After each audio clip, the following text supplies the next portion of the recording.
Olá, boa noite para todo mundo que está aqui acompanhando mais um dia do Portas Abertas Direito Unifesp, que é um evento que faz parte das atividades de inauguração do nosso curso de Direito, que vai começar agora em 2021, com as suas duas primeiras turmas, num total de 80 vagas para o turno integral, matutino e vespertino, todas essas vagas pelo SISU. Esse evento nosso, ele é voltado para alunos e alunas que estão escolhendo o seu curso pelo SISU nesse momento, para que sintam um gostinho de como é estudar Direito na Unifesp e decidam se é essa mesmo sua escolha. Se você tem alguma dúvida, você aluno ou aluna que está interessada no curso de Direito da Unifesp, tem alguma dúvida sobre o currículo do curso, nosso projeto pedagógico, forma de acesso, vale dar uma olhada no site da Unifesp, que está postado aí nos comentários aqui do vídeo no YouTube.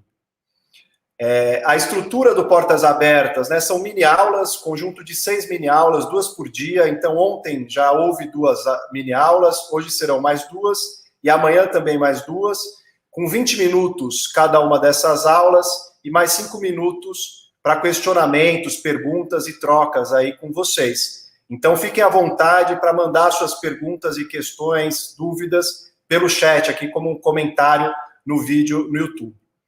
E a nossa primeira mini-aula de hoje é com o professor Ivan Ribeiro. O tema da aula é Sou bom de matemática, direito serve para mim? A carreira de um pesquisador quantitativo em direito. Então, vou já colocar aqui na tela o professor Ivan. Tudo bem, Ivan? Tudo bom, Renan? Obrigadíssimo aí. Obrigado para a Carolina, que está fazendo aqui a nossa tradução para Libras, né? A gente tem na Universidade Pública uma preocupação sempre muito grande com a acessibilidade. Agradecer também ao público que está aqui presente, todos que estão interessados em conhecer o curso da Unifesp. Eu suspeito para dizer, mas mais do que recomendo, eu acho que no curso de Direito na Universidade Pública tem alguns atrativos que a gente encontra em qualquer lugar, que eu espero, de alguma forma, abordar rapidamente, né? Aqui nessa mini-aula, né, qual que é a minha ideia? Eu sou Ivan Ribeiro, né, eu sou professor de Direito e Políticas Públicas no curso que a gente está iniciando agora, a primeira turma aí na Universidade Federal de São Paulo. Fui professor de métodos quantitativos no curso de Ciências Sociais aqui dessa mesma universidade, e eu acho que a ideia de mostrar essa relação insuspeita entre direito e matemática, na verdade, é mais uma metáfora, uma forma de falar da integração com o direito com diversas outras áreas, né? Então, deixa eu aqui já avançar. Então, quer dizer, e por que, então, falar dessa relação de matemática com direito? Essa ideia de que o direito envolve outros conhecimentos, e aí não só matemática, mas a gente pode falar de história, de biologia, de ciências sociais no geral, né, da sociologia, de filosofia, mas mesmo essas áreas menos, seriam os primeiros suspeitos, quando a gente pensa de uma relação do direito com alguma outra área, talvez fosse o caso da matemática, né? Mas outra intenção é algo que eu normalmente enfatizo muito, né? A gente já teve alunos dos cursos de administração em cadeiras de direito, mostrar que a matemática, ela, na verdade, ela se traduz em várias linguagens diferentes, é algo que eu quero explorar rapidamente, né? E eu quero mostrar também, o título aqui dessa nossa aula fala um pouco da ideia do pesquisador em direito, o pesquisador que usa ferramentas de matemática e estatística para o estudo do direito e áreas correlatas, mas uma ideia que eu quero passar para vocês é a ideia de que, na verdade, quem é um bom pesquisador também é um bom profissional. Existe ali uma diferença, um diferencial importante entre aquele profissional que só estudou direito e aquele que desenvolveu a habilidade de pesquisa. A habilidade de pesquisa, ela serve para a gente resolver problemas complexos na área do direito e em outras áreas também, né? Então, a gente vê muito uma ideia de que se separa a pesquisa, o ensino da prática profissional, né? Tem aquela pergunta jocosa, né? Você só dá aula ou também trabalha, né? Na verdade, quero mostrar para vocês como essas coisas se integram e como o dar aula e o fazer pesquisa ajuda a gente a desenvolver melhor a nossa área a área que a gente pretende trabalhar. E aí, isso também mostrar um pouco que o profissional do direito pode se apresentar com vários chapéus diferentes. Uma hora ele está lá falando de direito mais propriamente dito, mas ele está falando muitas vezes de áreas correlatas, como a gente vê profissionais do direito falando de políticas públicas no geral, falando de ciência política e de outras áreas.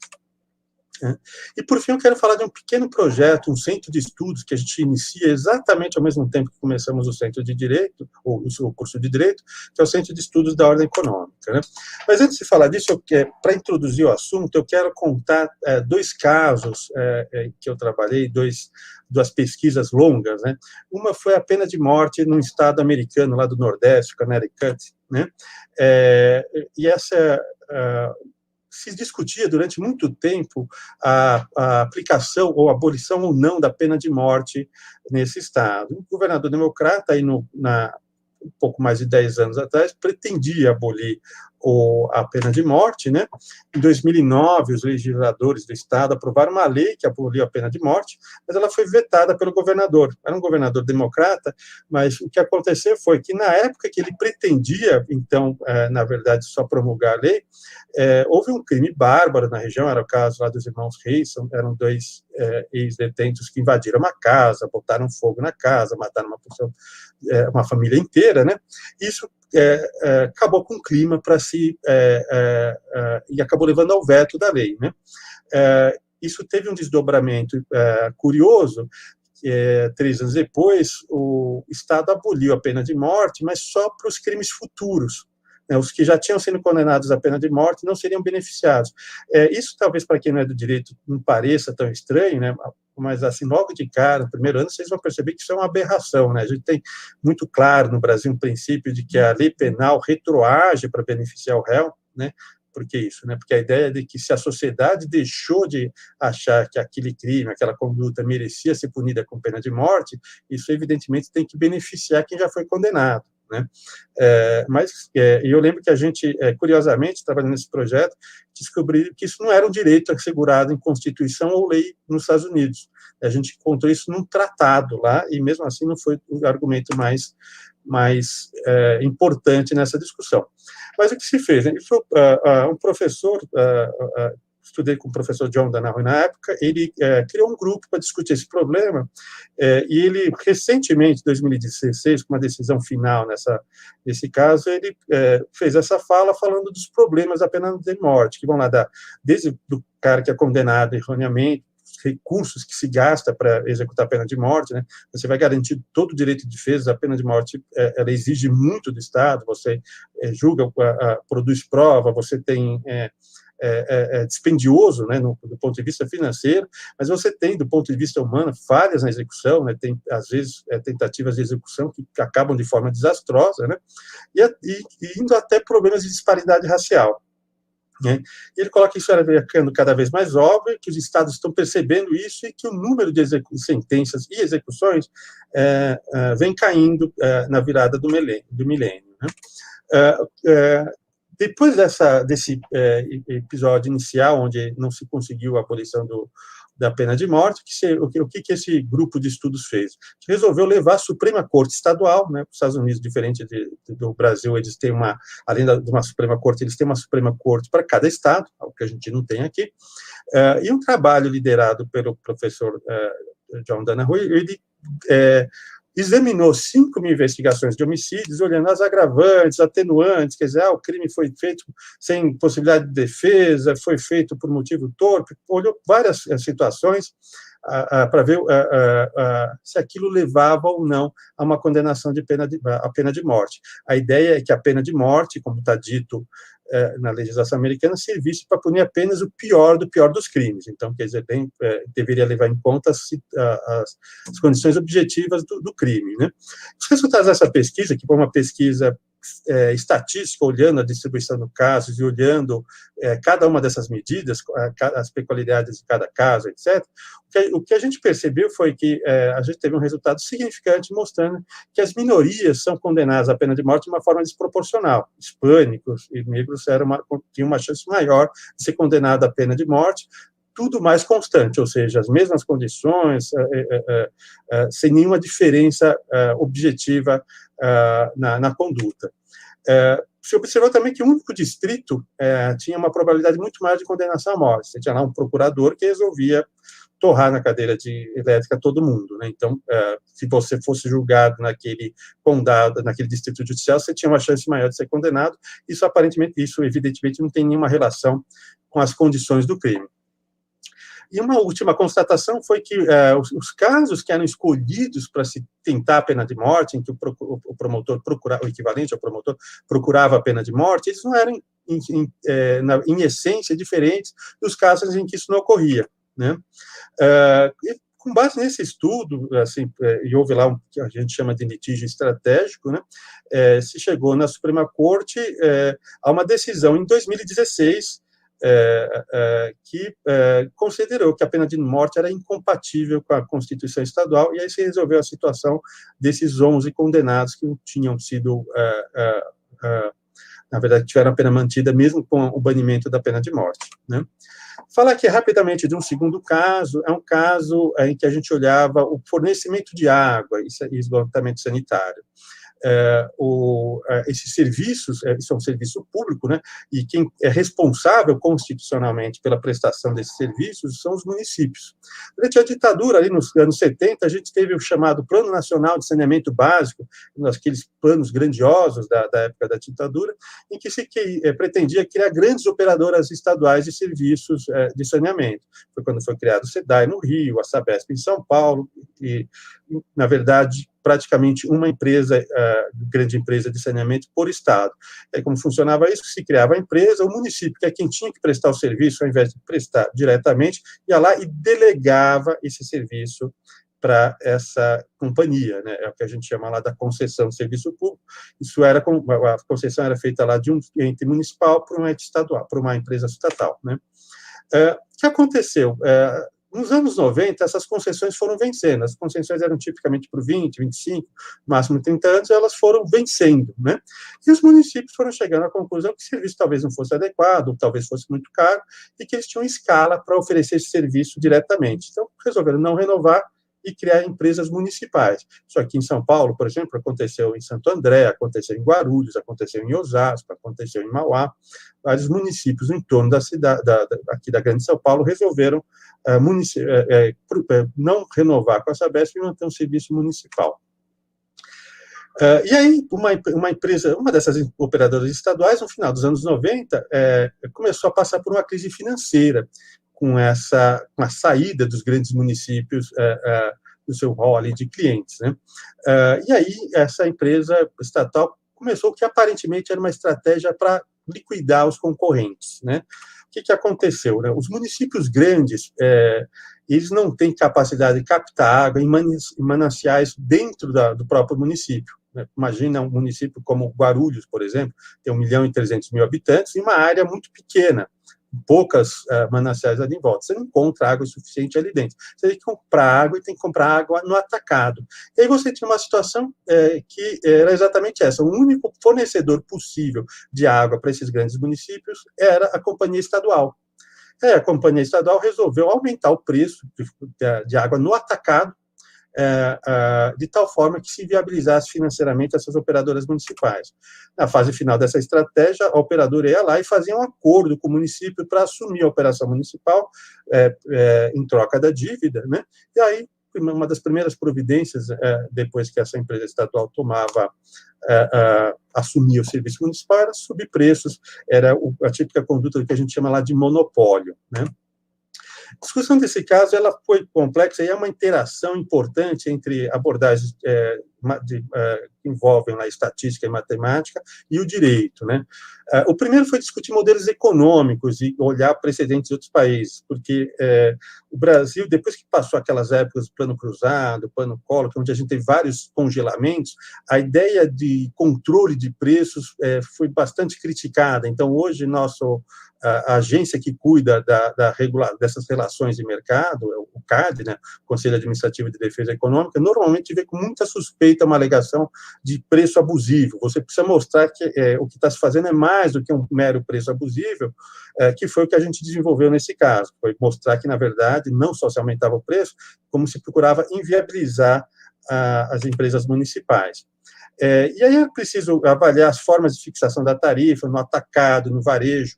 Um dado curioso, que depois de pesquisar um pouco, você percebe que a principal despesa é a distribuição da água, não é captar água. Captar água é um processo que é meio centralizado, a distribuição envolve lidar com uma malha de canos e de dutos muito extensa, fazer manutenção em áreas caras, né, porque normalmente são áreas urbanas. Então, a divisão de custos normalmente é 70%, 30% entre atacado e varejo, ou 80% e 20%. Né? E aí é preciso estabelecer curvas de custo de longo prazo, isso é um conceito econômico, e é um critério essencial para determinar quando você está diante de uma prática monopolista. E aí a gente tem que fazer uma série de outros trabalhos, que é olhar o limite econômico aos repasses de custo, é olhar o que a gente chama de acessibilidade econômica, que é saber, por exemplo, quanto o fornecimento de água consome do orçamento de cada família naquela região, quanto ela consome dos 20% mais pobres, quanto ela consome dos 30% mais pobres, isso é o que a gente chama de acessibilidade econômica. E também o efeito do que a gente chama de elasticidade de preço, ou seja, o quanto as pessoas podem abrir mão de um produto, no caso a água, por conta de um preço excessivo, e o quanto isso impacta na inadimplência. Os aspectos econômicos aí, e os aspectos estatísticos, eles são importantes e determinantes para as premissas jurídicas. Então, quer dizer, não é possível a gente examinar esse problema sem uma interação muito forte entre questões econômicas e jurídicas. E aí, quando a gente olha essa área específica, por exemplo, de regulação e concorrência, a demanda para o profissional do direito com conhecimento de matemática e de economia é muito grande. Isso é um profissional muito procurado.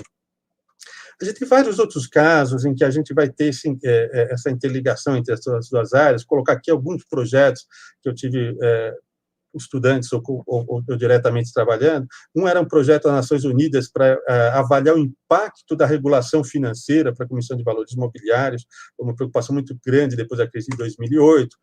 Estudos de viabilidade econômico, técnica e financeira para áreas de saneamento, resíduos sólidos, mas para investimentos em infraestrutura no geral. Você olha se aquele formato de concessão, se aquele formato que está se pensando para prestação de serviço público, se ele tem sustentabilidade. Uma outra iniciativa, a gente olhou os determinantes e custos e de prazos em licenciamento ambiental de projetos de alto impacto. Sempre houve uma queixa de que o licenciamento era um impedimento, às vezes, para o desenvolvimento de grandes projetos. A gente investigou isso. E em outras áreas, a gente não está só nessa área onde a gente lida com projetos, direito empresarial, mas, por exemplo, em matéria penal, impactos das alterações de legislação de porte de arma sobre homicídios cometido pela polícia e a relação disso com questões de gênero e raça, e efeitos da regulação e regulação de governança, ou seja, a forma como se estrutura uma empresa e a critérios contábeis sobre o valor de mercado de uma empresa. São várias as áreas que a gente tem essa ligação entre direito e as várias formas em que a gente pode falar de linguagens matemáticas, né? E aí já começando a me direcionar para o finalzinho dessa nossa mini aula, o que eu quero mostrar, o que eu quero dizer aqui para vocês é que as linguagens matemáticas, elas são várias, né? Quando a gente fala da interação de matemática com o direito, a gente não está falando só como eu coloquei no primeiro caso, de um teste estatístico para ver se existia lá, por exemplo, uma relação entre raça e a probabilidade de uma pessoa ser condenada à pena de morte. Mas, por exemplo, a elaboração, leitura e compreensão de demonstração financeira e contábil é uma habilidade rara. Eu fico impressionado com a quantidade de ações judiciais em que a resposta para uma questão jurídica está numa demonstração financeira e, às vezes, as partes não conseguem ler aquilo, né? Então, a habilidade de ler demonstrações financeiras é uma habilidade importante, não só para quem está na área de administração e contabilidade, mas para quem do direito vai trabalhar com direito empresarial. o que a gente chama de estudos de inferência, né? Inferência é essa habilidade da gente estabelecer o que se chama de causalidade. Isso é muito feito em medicina, né? Ver se, por exemplo, um determinado remédio melhora o paciente ou não, mas isso pode ser feito em políticas públicas, em saúde, em educação, envolve conhecimento de estatística, econometria, jurimetria e outras áreas. Exemplo disso, por exemplo, a gente tem um dado interessante em São Paulo. Nós tivemos na gestão do Fernando Haddad como prefeito, ele foi lá e pôs um limite de velocidade nas marginais. Se discutiu que aquilo teria reduzido o número de mortes, mas muita gente fala, não, foi coincidência, na mesma época diminuiu o trânsito de carros, ou algum outro motivo. A gente teve logo em seguida o Dória assumindo e retirando o limite de velocidade. Então, a gente tem o que a gente chama de um quase experimento. Você tem uma lei que diminui a velocidade, você tem um outro instante que se volta à velocidade anterior. Um modelo de inferência vai olhar se existe, então, de uma forma mais robusta, essa relação entre as mortes ou acidentes de trânsito e a legislação. A compreensão de modelos que descrevem fenômenos sociais isso é muito frequente, por exemplo, se descrever uma situação de monopólio em termos de equações, isso são modelos do que a gente chama de organização industrial, que é a área da ciência econômica que estuda monopólios e o exercício de poder no mercado. Isso envolve conhecimentos de cálculo e de álgebra linear, né? Então, são muitas as linguagens matemáticas e são diversas as interações dessas linguagens com outras áreas do direito, como economia, como epidemiologia, como a gente ouve falar muito agora, saúde pública e outras áreas. E aí, quer dizer, o que a gente percebe é que existe, por vezes, uma ideia de que a carreira jurídica e outras se dividem em aqueles que vão para o mercado de trabalho e aqueles que vão se dedicar ao ensino e à pesquisa, e que as formações desses dois grupos seriam diferentes. E alguns cursos jurídicos eles colocam uma ênfase muito grande no reconhecimento de problemas específicos, é o que a gente chama no direito de subsunção do fato à norma. Você olha ali o que aconteceu, então foi lá o fulano e subtraiu algo de outra pessoa. Vai lá, olha a lei e fala, olha, isso é um crime de roubo. Então, ao fazer coincidir um com o outro, você chega à premissa de que aquela pessoa tem que ser condenada a uma pena X ou Y. Ou então, se estabeleceu um contrato, tinha que se entregar alguma coisa, a pessoa deixou de cumprir uma obrigação, cabe a se pedir ali a reparação daquele dano. Quando a gente olha o direito com essa ênfase, o direito fica parecendo muito uma coisa de colocar coisas na caixinha, né? De reconhecer uma situação e aplicar o remédio apropriado para aquilo. Os profissionais com formação de pesquisa, eles estão mais preparados, na minha opinião, eventualmente algumas pessoas podem não concordar, mas eu tenho a impressão de que quem tem formação de pesquisa está mais preparado para lidar com um problema complexo, procurar soluções dentro do contexto. No problema de pesquisa, você nunca tem um modelo prévio, muitas vezes você está lidando com o problema pela primeira vez. E o que eu percebi nesses projetos todos que eu citei para vocês é que os estudantes que a gente levava ali para trabalhar nesses projetos que tinham experiência de pesquisa, eles conseguiam mais facilmente fazer analogias, encontrar soluções criativas, porque a natureza da pesquisa é sempre lidar com um problema novo, né? Então, a habilidade de pesquisa é importante nesse sentido. A habilidade de pesquisa quantitativa é mais rara ainda do que essa habilidade geral de fazer pesquisa, e tende a ser cada vez mais procurada. A gente percebe que em todas as áreas, por exemplo, quando a gente fala em processamento, em programação, na área de tecnologia da informação, as pessoas que conhecem a área de chamada ciência de dados são mais procuradas. Isso me parece ser uma tendência hoje da procura desses profissionais com formação mais ampla. Por fim, queria aqui só falar para vocês, o curso de Direito começa ao mesmo tempo que nós iniciamos a construção do que a gente chama aí do Centro de Estudos da Ordem Econômica. É um projeto grande, vocês estão vendo aí o projeto do prédiozinho, que está em formação ainda, né? Mas vai ser um centro voltado para ampliar a pesquisa na área de regulação, concorrência e governança pública. É um projeto interessante, quem tiver se juntando a nós brevemente, eu recomendo que procure se informar sobre o centro. Renan, era isso, eu acho que no meu controle fiquei aqui mais ou menos uns 20 minutos para as perguntas aí. Legal, Ivan, obrigado pela mini aula, muitas questões aí para o pessoal refletir, enfim, sobre a pesquisa no direito, sobre a importância de outras áreas que a gente inicialmente não acha que não tem nenhuma relação com o direito, mas como você trouxe a contribuição da matemática, por exemplo, é fundamental para essas pesquisas empíricas. E a gente teve vários comentários aqui, o pessoal bastante animado no chat. Vou colocar uma questão, Ivan, específica que surgiu aqui, que eu acho que seria bacana você responder, do Arthur Marçal. Ele pergunta, gostaria de saber se a universidade... Ah, não, essa apareceu depois aqui, perdão. Essa aqui que veio antes da Bárbara. Bárbara Ramalho, para seguir a área mais financeira do direito, é preciso algum complemento mais focado, como uma pós-graduação? Veja, uma ótima pergunta, Bárbara. Eu acho que a formação, a gente, no projeto do curso, isso é algo que todos os colegas eu acho que vão confirmar aqui, nós temos uma ideia de que o estudante ele tem que escolher como ele vai se formar. A gente tem procurado no projeto político-pedagógico do curso, propiciar que ele possa cursar cadeiras em outros cursos, possa complementar a formação dele, possa ter essa formação de uma forma mais generalista. Eu acho que, na verdade, quando se escolhe uma área, eu acho que o importante é começar cedo, sabe?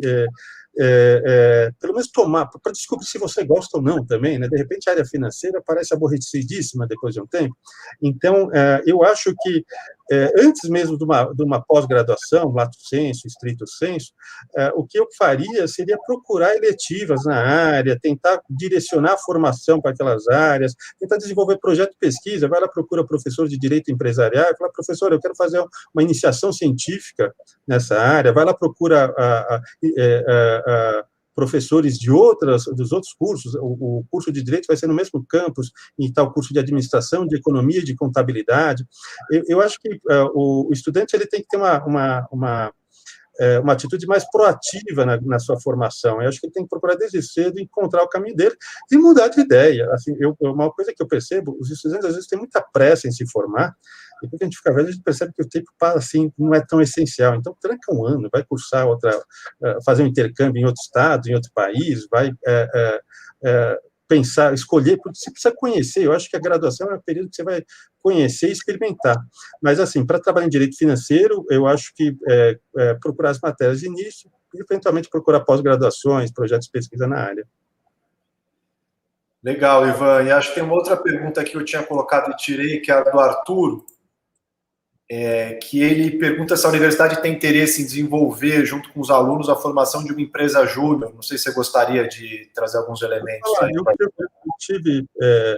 muito boa a questão, Arthur.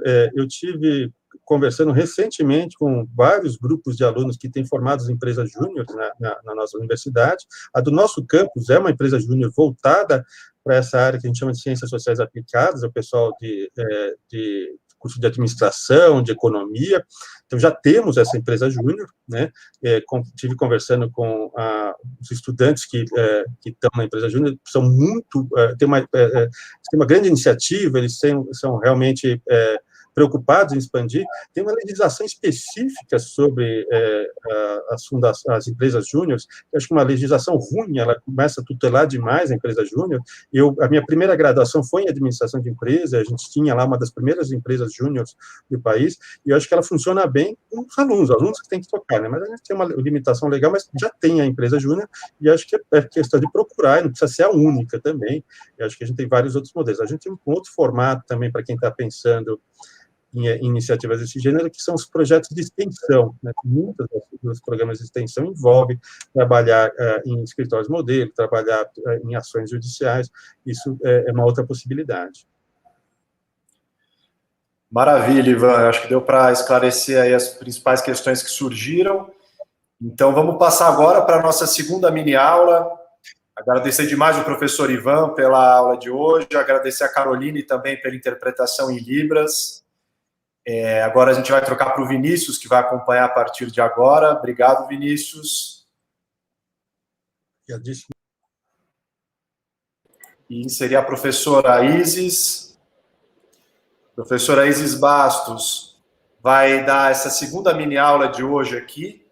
O tema da aula é o caso Mariana, em Minas Gerais, responsabilidade civil e desenho de sistemas de disputas. A palavra está com você, então, professora Isis. Obrigado por estar aqui. Obrigada, Renan. Olá a todos e a todas. é uma alegria ver a animação de vocês aqui no site, no chat. E com isso, antes de começar, eu gostaria de que ao longo dessa minha fala vocês possam olhar e a gente ver quais são as nossas expectativas em relação ao curso de Direito. Então, eu vou colar um link aqui para vocês participarem junto com a gente e a gente poder formar uma nuvem de palavras que a gente possa pensar em todas essas expectativas que vários de vocês estão colocando aqui. Estou vendo a animação do pessoal falando de nota. Então, vamos começar com esse espírito e vamos falar aqui de um caso super relevante que a gente vai servir aqui para a gente de pano de fundo, na realidade. Nós não vamos entrar no caso especificamente, vamos só dar um gostinho aqui, porque esse caso é um caso interessantíssimo e que nos trouxe várias questões a serem refletidas no âmbito do direito, em vários contextos. Então, para quem não lembra do caso, em 2015, deixa eu até colocar meu cronômetro aqui para eu poder cumprir rigorosamente o tempo, porque é um tema que sempre nos empolga e para que a gente possa juntos aqui ter um tempo de conversa, olhar as respostas de vocês e que a gente possa conversar sobre isso. Então, esse caso de Mariana é um caso de 2015, em que vocês lembram que houve uma tragédia em Fundão, ali em 5 de novembro de 2015, que correspondeu aí, né, a 40 estádios do Maracanã, percorrendo 537 quilômetros da lama. Então, uma tragédia com 38 cidades afetadas, 19 vítimas fatais e uma enormidade de danos ambientais. Então, quando a gente pensa nesse caso, a gente já começa aqui a conversar e usar esse caso apenas como um pano de fundo para a nossa discussão principal. Foi criada uma fundação, a Fundação Renova. Se quiserem conhecer um pouquinho mais, aí o site da Fundação Renova.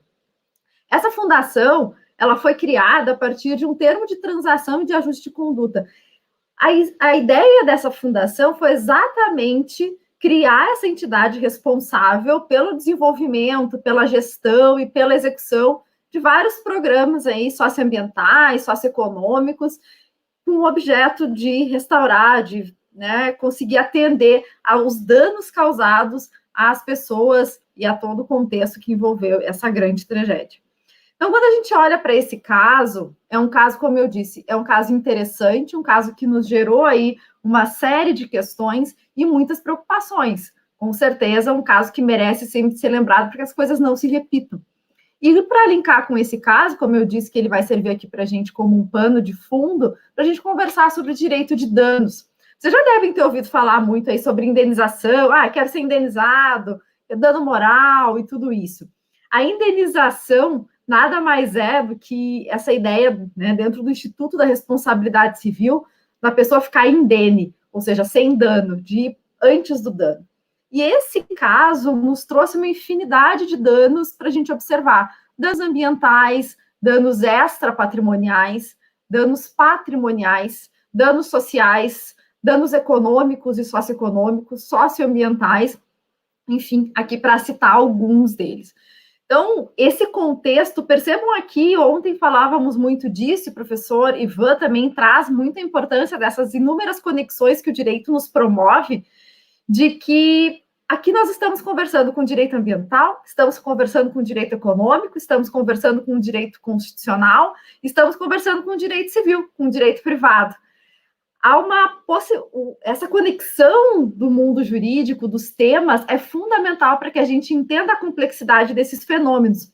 E a responsabilidade civil é um fenômeno específico de ordem do direito civil, do direito privado. Está dentro aqui do âmbito do direito civil.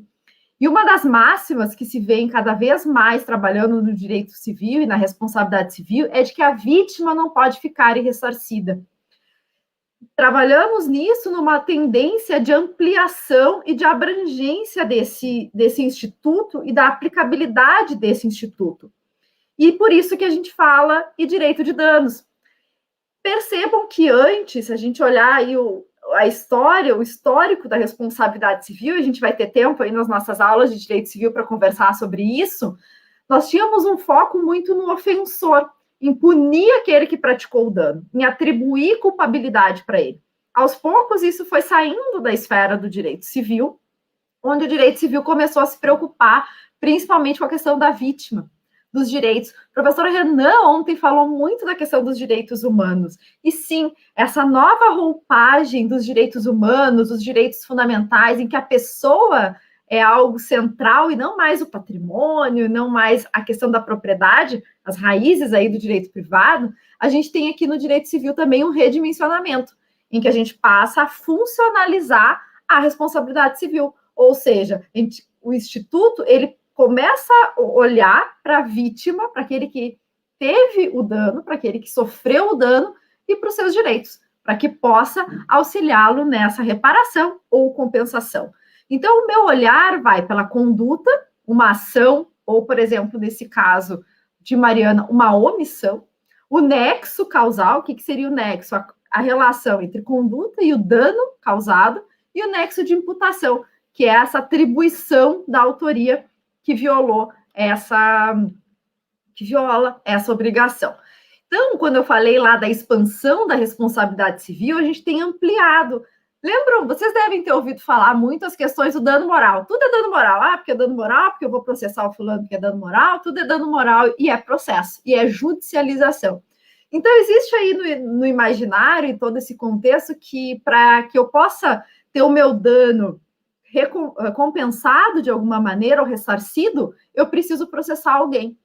E esse dano é moral. Tudo cabe dentro do guarda-chuva dano moral. E não é mais assim. Cada vez mais a gente tem essa ampliação. Então, o dano extrapatrimonial, percebam aqui os tentáculos aqui do povo, vem se ampliando. Então, eu tenho dano à identidade, dano à privacidade. Cada vez mais se fala disso, principalmente com a questão das novas tecnologias, dano existencial, etc. Claro que aqui não vamos conversar sobre todos esses danos, mas só para mostrar para vocês uma expansão significativa da responsabilidade civil, principalmente quando não é um dano ao patrimônio. Vamos imaginar que o meu relógio, o meu celular vai ser quebrado. Eu tenho como comprar um celular exatamente igual e ressarcir esse dano. Ou seja, ressarcir o dano causado, comprei o celular exatamente igual. Agora, quando é um dano, por exemplo, como uma imagem minha que foi divulgada na internet sem a minha autorização, o dano já aconteceu. Tem como eu voltar no tempo e tirar? Até pode sair a imagem da internet, mas ela já aconteceu, o dano já foi praticado, aquela imagem não era adequada, não foi autorizada, eu tenho um dano aí à minha identidade, um dano à minha privacidade, e nós temos aí alguns exemplos no âmbito do direito. E com isso, a responsabilidade civil traz uma multifuncionalidade. Talvez a função reparatória, talvez não, com certeza a função reparatória é a função precípua da responsabilidade civil, aquela primeira, a que a gente mais olha e aquela onde nasce a responsabilidade civil propriamente dita. E reparatória é o exemplo do celular, compensatória é o exemplo do dano quando praticado com um dano existencial, um dano extrapatrimonial, um dano à pessoa efetivamente. Então, a gente tem a reparação, quando eu consigo devolver integralmente o objeto, ou uma compensação, porque eu não consigo reparar, eu não consigo voltar exatamente ao estado anterior. Nós temos também a função punitiva, e aqui fica só um asterisco em relação às discussões que nós temos no âmbito do nosso direito, se essa função existe ou não existe, porque ela vem aí do direito norte-americano e com vários exemplos. E a função que eu quero destacar hoje é a função preventiva, que cada vez mais tem se destacado com uma também chamada de função pedagógica ou função educativa, em que a responsabilidade civil, para além de compensar ou reparar, também promove no senso de incentivar com que as pessoas não pratiquem aquele ato, ou seja, de demonstrar para as pessoas e para a sociedade que aquele ato é um ato reprovável civilmente. E foi com isso, e pensando em tudo isso que eu comentei, inclusive da judicialização, que foi criado, nesse caso de Mariana, um programa de indenização mediada, o chamado PIM. E o programa de indenização mediada, e aqui citando especificamente o professor Diego Falek, que participou da construção desse programa, era exatamente evitar o alto índice de judicialização de demandas. Vamos imaginar aqui 200 mil famílias que foram atingidas com esse desastre. E seriam 200 mil ações dentro do Poder Judiciário. Percebam? E nós já temos um problema importante para a gente olhar, que é essa judicialização em vários sentidos e também de uma morosidade do Poder Judiciário. Isso seria efetivo? Isso satisfaria as necessidades daquelas pessoas? Então, quando a gente começa a olhar para um programa específico, e aqui já entrando no tema do desenho de sistema de disputas, a gente consegue ter um olhar para aquela realidade, um olhar para as necessidades daquela comunidade. Eu identifico qual é meu público. Imaginem que ali, nesse caso, nós tínhamos um público de pessoas em vulnerabilidade, viviam num grau ali de informalidade muito grande, algumas, inclusive, sem documentação. Uma complexidade significativa quando se fala em comprovação de danos. Percebam que alguns pescadores ali não tinham a comprovação, ou não declaravam imposto de renda, ou recebiam dinheiro e tratavam com dinheiro, talvez nem conta em banco, além da diversidade de atividades econômicas que permearam essa situação. Então, tudo isso serve para que nós possamos olhar e criar sistemas, olhar para um sistema que não necessariamente precisa ser através do Poder Judiciário, mas sistemas que igualmente atendam ao direito. Percebam que eu falei que a responsabilidade civil, a preocupação é com a vítima e com seus direitos. Então, olhar para a realidade especificamente é fundamental para que a gente consiga dar à pessoa, ou seja, devolver aquele bem da vida que lhe é necessário a partir da sua própria realidade.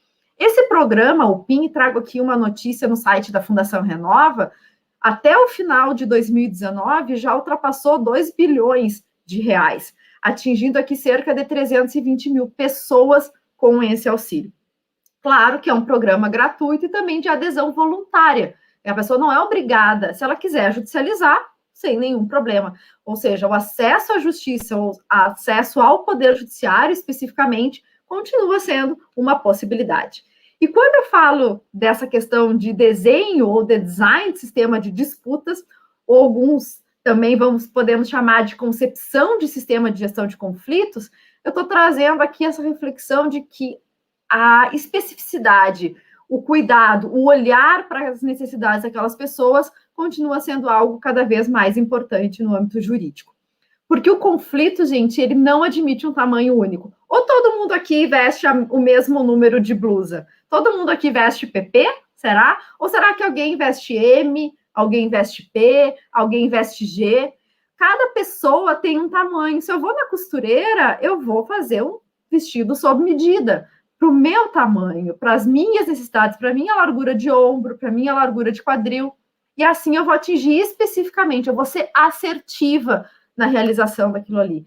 E o mesmo acontece com os conflitos. Quanto mais personalizado, quanto mais eu olhar para o contexto social do que aquelas pessoas estão inseridas e poder favorecer desenhos de sistema de disputas que atendam a isso, melhor será a tendência é de que isso possa ser extremamente favorável a essas pessoas. Aí vocês podem se perguntar, ok, Isis, mas isso deu super certo, não vou entrar aqui em discussões mais polêmicas, isso a gente deixa para os nossos encontros nas nossas aulas de direito civil, mas é importante que a gente diga que é realmente significativo que a gente possa pensar os conflitos a partir de uma roupagem personalizada. E isso não serve apenas para grandes conflitos. Claro que o design de sistema de disputas, ele surge, ele nasce, ele se origina de grandes conflitos. Por exemplo, o 11 de setembro, nos Estados Unidos, a gente teve um fundo específico para isso. Ali também nós tivemos um desenho, algumas outras situações também que de responsabilidade civil. Mas isso também pode ser aplicado no caso individual. Quando eu chego para o meu advogado, ou para alguém que trabalha para um designer que trabalha com desenho de sistema de disputas e queira identificar qual é o melhor caminho para eu atingir essa minha necessidade, qual é o melhor caminho para eu atingir esse meu objetivo. E nisso a gente vai pensar aí num contexto e vai montar um sistema personalizado para aquela pessoa. E eles dizem, Thaís, tu está misturando responsabilidade civil com desenho? Não. Eu estou falando da importância do desenho de sistema de disputas, inclusive para atender a um preceito fundamental da responsabilidade civil, que é exatamente esse olhar para a vítima, esse olhar para os direitos das pessoas. E quanto mais assertivo eu for nesse contexto, a tendência é de que essa pessoa tenha realmente o dano efetivamente satisfeito, ele possa ter isso de forma mais construída. E esse é um grande desafio desse contexto atual, que cada vez a gente olha mais para isso. Perceba as mudanças que nós tivemos aí nesse nosso contexto de pandemia. Quantas questões nós precisamos adaptar? Quantos novos conflitos surgiram que nós não tínhamos antes e que agora eles estão à nossa frente? Então, pensar estrategicamente o conflito é realmente uma estratégia importante no novo profissional, para quem vai atuar no conflito. O professor Ivan falava da questão da matemática, desse pensamento lógico. Aqui nós temos também uma conexão importante. Não temos mais, agora é tal dano, está lá no Código Civil, tal artigo, vou lá para o Código de Processo Civil para ver o procedimento, e assim conecto e é processo. Não. Antes eu tenho que parar e olhar para esse conflito. Qual foi o dano sofrido? Como é que eu posso assertivamente devolver a essa pessoa essa questão? Verificar se é uma questão de compensação, porque nem tudo precisa ser resumido em processo judicial. Então, nesse sentido, essa análise estratégica do conflito perpassa por esse desenho de sistema de disputas. O primeiro caso sobre isso foi o caso do acidente aéreo da TAM, em que também foi feito um desenho de sistema de disputas, e foi um índice significativo de acordos ali. Nunca obstando, nunca fechando as portas do Poder Judiciário, mas abrindo mais uma porta, que é a possibilidade de resolução desse conflito a partir desse olhar. Agora, em 2019, nós temos surgiu uma nova questão, que foi exatamente a barragem sul superior em Barão dos Cocais. Essa barragem também está em risco de rompimento iminente agora. Quarta-feira, dia 3 de março, agora de 2021, o Tribunal de Justiça de Minas Gerais fez uma audiência e optaram por remover as famílias da região em que teria uma possibilidade de risco de dano. E nisso, a Vale vai pagar até 3 salários mínimos para cerca de 200 pessoas. Claro que também, além de retirada das pessoas daquele espaço, está se realizando outras questões, efetivando outras estratégias para que não haja um rompimento e que os danos sejam minimizados. Porque quando se fala de responsabilidade civil, também se está falando disso, de redução de danos, de minimizar os danos. Às vezes eu não consigo impedir o dano, mas eu consigo reduzir significativamente aquele dano causado. Então, com isso, a gente consegue conectar aqui e olhar para o direito exatamente como esse lugar de conexão e de um espaço multifacetado, em que nós temos aqui, como nessa imagem, diversas cores, diversas figuras que formam um todo unitário de sentido. O direito, ele precisa dessas diversas áreas, como eu disse, numa aula, quando nós fomos conversar e aprofundar esse caso de Mariana, nós precisamos conversar com o professor de direito ambiental, com o professor de direito constitucional, com o professor de direito econômico, para que a gente possa unificar esses saberes e conseguir ter uma percepção do caso de forma ampliada, a fim de que a gente possa entender melhor as questões e verificar realmente como é que isso pode ser desenvolvido na prática. Então, em relação a essa... Me removi sem querer. Em relação a esse ponto, eu fui olhar as expectativas ali de vocês, e aí depois a gente pode ir conversando ao longo aqui da nossa conversa. É isso, Renan. Obrigado, professora Isis, por essa excelente mini-aula aqui sobre um tema que é tão importante socialmente, juridicamente, enfim, para o nosso país, uma discussão que é bastante central. Há muitos comentários aqui e tem algumas dúvidas específicas também. Eu vou pegar a primeira aqui. Eu vi que tem duas que chegaram mais especificamente aqui sobre a apresentação. O pessoal falou até da criação do grupo de WhatsApp já aqui, o pessoal está bem animado. Ai, que ótimo ver essa animação. E tem uma pergunta da Maria Júlia. Udi, como lidar com um caso em que entra contra o posicionamento do próprio governo e do interesse de poder de muitos políticos? Há muitas dificuldades? Bom, essa boa pergunta da Maria, né? A gente precisaria conversar, que o Renan também pode me ajudar. E várias, como eu disse, o direito é algo conexo. Quando a gente olha essa questão dos posicionamentos, é algo que a gente sempre falando em Brasil, principalmente, não só Brasil, né? A gente não é uma particularidade nossa, a gente tem realmente interesses a serem construídos e pensados.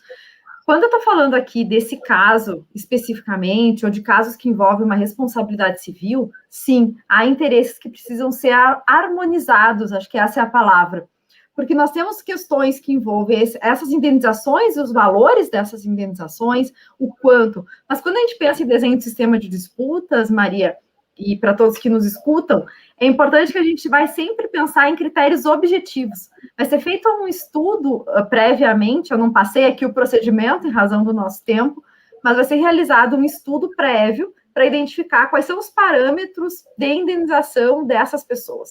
Então, sim, perpassa, antes de mais nada, por um estudo e por uma harmonização de interesses, que inevitavelmente, em alguns casos, claro, que perpassa uma questão política e também do governo que está inserido aquilo ali. Legal, Isis. E tem ainda mais um caso, né, tão complexo como esse, que tem variáveis econômicas, políticas, sociais, comunitárias envolvidas. Tem uma outra pergunta da Laura também, Novaes, no sentido de saber se a empresa responsável tirou o direito à moradia da população local de Mariana, acho que você estava dizendo dos danos e restrições de direitos. Exato. Bom, precisou ser evacuada toda a área, as pessoas precisavam ser retiradas exatamente pelo dano que foi causado. Então, quando a gente fala exatamente isso, Mariana, do direito à moradia, essas indenizações e tudo isso previa exatamente a possibilidade de realocamento dessas famílias e dessas pessoas, tentando efetivar esse direito à moradia. Isso pode estar incluído nesses valores e nessa estratégia de indenização. Que esse é o ponto. Quando a gente pensa em indenização, a gente pensa em dinheiro, num primeiro momento. A gente pensa em valor pecuniário apenas. Não é só isso. Nós podemos pensar, para além de valores, também em estratégias que possam favorecer exatamente essa questão do direito à moradia. Então, essa é a grande questão. Como efetivar tudo isso? Legal, Isis. Agora tem algumas outras questões sobre o curso. Eu vou trazer o Ivan de volta, que aí eu acho que vocês juntos aqui podem ajudar aqui a responder. Primeira delas, do CJNEI aqui. No curso vocês simulam debates, julgamentos frequentemente? Eu acho que ele está falando do que a gente chama de práticas simuladas ou reais, enfim, das clínicas. Queriam responder essa pergunta? Bom, eu posso falar, então, depois, se o Ivan quiser seguir. Eu acho que é uma pergunta excelente. Eu acho que debater a realidade, trazer casos concretos é fundamental para que a gente possa olhar o direito. O direito não tem que ser visto a partir da sociedade, a partir do que acontece, a partir dos fatos reais. Então, sim, é possível são diversas as metodologias que são utilizadas, é um curso que também cuida muito dessa questão de uma metodologia participativa, de trazer debates, de a gente poder construir os debates e os fundamentos a partir disso. Então, sim, esses debates de casos concretos, esses debates sobre julgamentos é uma realidade, sim. E completando aí a resposta da Isis, na verdade, assim, nós somos professores da universidade pública, alguns de nós estamos lá há 3 anos, né? E nós começamos antes o curso para desenhar o curso, né? E eu lembro que durante muito tempo nós discutimos exatamente o formato do curso, fomos olhar outras experiências, fomos olhar ali como que em outros países se lidava com isso, olhar o que a gente chama do formato das clínicas, dos laboratórios. Então, sempre teve uma discussão muito grande. Se vocês lerem ali o nosso projeto político-pedagógico, é um documento longo, mas ele mostra muito essa preocupação com trazer a prática, mas não só a prática simulada, também a prática real, quer dizer, como que a gente vai lá interagir com a sociedade para produzir conhecimento, né? A ideia também é que a universidade pública não só ensina, ela aprende e gera conhecimento novo. Isso passa pelas simulações, mas passa por casos reais. Vocês vão ter a oportunidade de desenvolver casos reais, de litígio estratégico. Tem uma pergunta sobre como que a gente faz quando tem alguém poderoso do outro lado, e a gente tem essas formas de atuação, como, por exemplo, que a gente chama de amicus curiae. Você vai lá num julgamento importante, no STF, por exemplo, e leva uma opinião. né, levam um estudo, preparam um trabalho. Isso é muito comum, mesmo nessas consultorias, nesses trabalhos que eu mostrei, muitas vezes a gente vai lá, leva uma informação para quem está julgando, produz um estudo, produz um levantamento, traz um especialista. Então, a gente tem e a ideia é de uma forma multifacetada, em várias abordagens, trazer essa experiência em vários níveis, não só no exercício do direito, propriamente dito, mas desenhar política pública, fazer o que a gente chama de advocacy, que é ir lá e mudar uma lei, mudar um regulamento, sugerir que tem que se mudar uma estrutura do Estado, né? E a vocação do nosso, assim, transita por todas as áreas, mas o curso de Direito nosso tem uma certa vocação para direito público, né, para essa coisa de ter uma intervenção mais forte na sociedade, né, e sempre procurando essas experiências reais. Legal, Ivan, e acho que o modelo das clínicas, né, quem tiver interesse em conhecer melhor pode também acessar o nosso projeto político-pedagógico no site que já foi indicado do Direito Unifesp. E aí é possível conhecer melhor essas clínicas, né, que vão abordar tanto problemas reais como problemas simulados. Mas, sem dúvida nenhuma, essa daí é uma dos instrumentos didáticos que a gente vai utilizar bastante durante o curso. Tem uma outra questão que eu acho que seria bacana, antes da gente passar para a Isis fechar com a análise do mapa que foi criado, que é da Sandra Capistrano. Ela pergunta para vocês o que fazer se ainda não sei qual especialidade do direito quero fazer. Acha que chegar na faculdade de Direito sem saber a especialidade é ruim ou isso é normal? O que vocês acham? Eu acho que, na minha opinião, é normal. Acho que faz porque nós estamos conhecendo ali as matérias, nós estamos ali para conhecer. Então, Sandra, isso é muito natural que tu te identifiques com o direito, mas não saiba exatamente qual área seguir. Vou te dar o meu exemplo. Quando eu entrei no curso de Direito, eu não conhecia todas as áreas, não sabia exatamente, queria... Mas lá pelo meio do curso, fui a ter uma disciplina que era Direito de Família e me apaixonei pela área do Direito de Família, primeiramente, e aí fui indo para o Direito Civil. Então, a gente vai descobrindo isso, a gente vai construindo isso ao longo do curso. E complementando, eu acho que assim, você tem que experimentar. Às vezes, você vai lá, faz uma matéria com um professor errado, não bate o santo, e você vai desistir de uma área que você talvez vá gostar por conta de uma experiência ruim. Então, eu acho que assim, você tem 5 anos para ficar experimentando, você pode trancar 1 ano, ficar 6 anos, 7 anos, vocês são muito novos, você ainda vai concluir lá com muito tempo para se estabelecer. E eu acho que você tem que procurar. Eu fiz muita matéria que gostei e não segui, matérias que eu fiz e odiei, matérias que eu odiei, trabalho nelas, porque conheci a área de outra forma. E eu acho que a graduação é um período também de experimentar bastante e pressuposto isso, você tem que, eu acho até interessante você não vir com uma ideia muito fechada, né? Você tem que vir com a disposição de experimentar, né? Com a disposição de experimentar. E, às vezes, o professor é bom e a área é ruim, às vezes a área é boa, o professor é ruim, às vezes os dois são ótimos, às vezes você não está no momento bom, e acho que você tem que... você tem um pupurri ali, você tem um buffet para escolher, você tem que experimentar, é a oportunidade tua. E não é só na aula, é estágio, é intercâmbio, você vai lá trabalhar em Mariana e não gosta, sei lá, vai lá trabalhar no CAD e não gosta. Então, acho que é uma época para experimentar.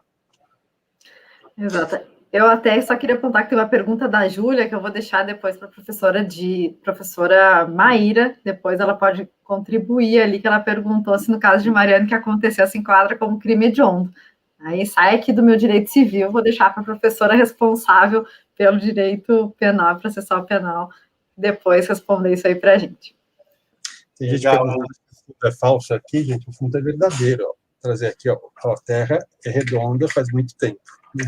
Então, a gente acha que é funda. E vamos passar aqui, ó, só uma pergunta da Sofia, acho que a Isis já remeteu para a professora Maíra, que vai falar amanhã, vai ser uma das mini-aulas de amanhã. A Sofia pergunta sobre como usar o curso de Direito nas áreas internacionais, relacionando o Brasil com os outros países. Sofia, amanhã também o professor Daniel Carvalho vai dar uma mini-aula que é sobre a questão do direito internacional, então vale a pena acompanhar amanhã, e aí trazer novamente essa pergunta, que ele vai poder certamente contribuir mais para essa reflexão. A gente está chegando já no nosso limite de tempo aqui, às 19 horas. Eu não sei se a Isis quer trazer aí o que foi montado a partir da interação do pessoal. Acho que vamos só mostrar aqui as palavras, talvez amanhã a gente pode comentar, quem quiser, a gente segue essa conversa nos comentários ali do vídeo. Então, foram várias expectativas que trouxeram, pessoal, aqui, muito legal as palavras tipo esperança, transformação, conhecimento, futuro, inovação, correlação com muitas matérias, eu acho que isso está muito presente nas aulas que nós falamos, né, de ontem, de hoje, pesquisar, sucesso, igualdade. Então, são palavras aqui que a gente pode guardar para olhar e também sempre ter presente todas essas expectativas que temos aí a partir do curso de Direito. Legal, muito bacana. Eu queria agradecer, então, a você, ao Ivan, pelas mini-aulas de hoje. Foram contribuições muito importantes para a gente poder apresentar o projeto do nosso curso para estudantes interessados e interessadas. Agradecer demais a Caroline, também ao Vinícius, pela interpretação em Libras. Deixar aqui o convite para que amanhã vocês continuem acompanhando, né, as mini-aulas. São 2 mini-aulas super interessantes que a gente vai ter amanhã também às 18 horas aqui no canal da Unifesp. E elas ficarão sempre salvas, né? Então, vocês podem acessar depois, ver o que perdeu, rever. Teve ontem, né? Tendo hoje e também vai ter amanhã. Então, são 6 aulas no total, 6 mini-aulas, para conhecerem um pouco mais do corpo docente do projeto do curso da Unifesp. E aí, só porque deu um problema do som no início, eu vou deixar o teaser final aqui, o vídeo, passando, e aí a gente já encerra. Obrigado a todo mundo que acompanhou. Obrigada. Obrigado a todos. Nos vemos na Unifesp.